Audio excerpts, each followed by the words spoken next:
안녕하세요, 멋진 아재입니다. 여러분, 내년도 최저임금이 올라갈까요, 내려갈까요?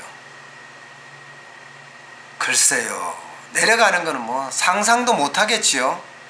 동결도 기적이 일어나야지 가능하다고 이야기할 정도니까 내려가는 것은 언감생심, 생각도 하지 못할 일이라고 생각을 합니다.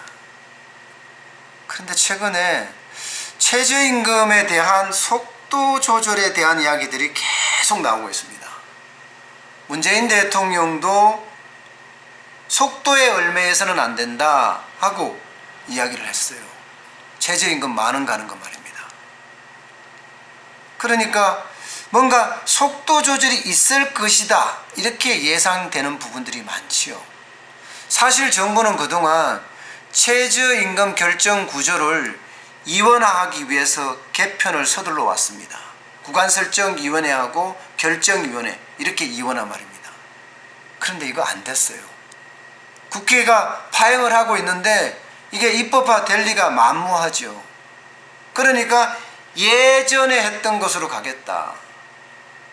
작년의 방식 그대로 올해도 진행하겠다는 거예요. 그런데 공익위원들 8명이 모두 사퇴하기로 했습니다. 최저임금위원회는 모두 27명으로 구성이 되거든요. 근로자 9명, 사용자 9명, 공익위원 9명 이렇게 말입니다.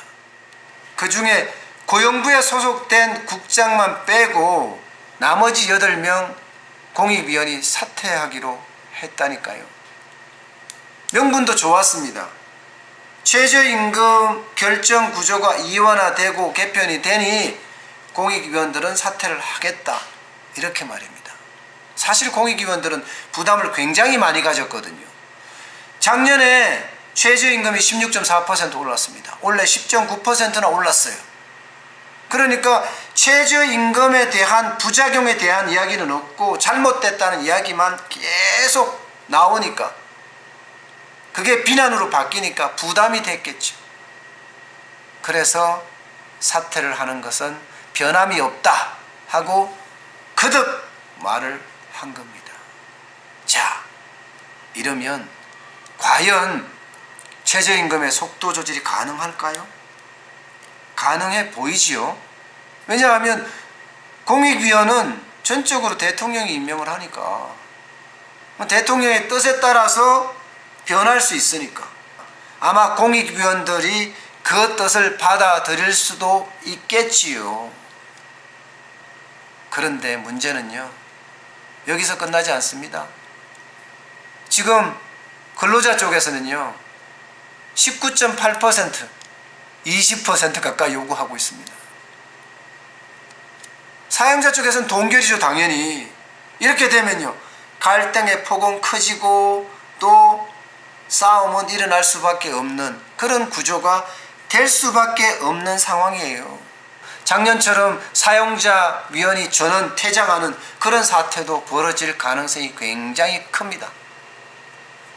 그렇지만 공익위원들이 다시 선임이 돼서 위촉이 될 거니까 아마 공익위원들의 의사에 굉장히 딸려 있을 거고 공익위원들은 대통령이 위촉과 회촉을 할 수 있으니 대통령의 의중이 반영되지 않을까.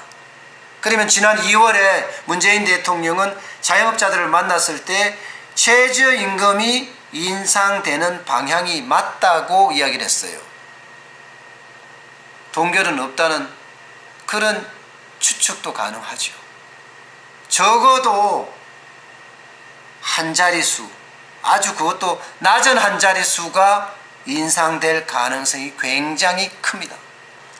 그런데 이 낮은 한 자리도 자영업자 소상공인에게는 치명타가 될 수가 있습니다.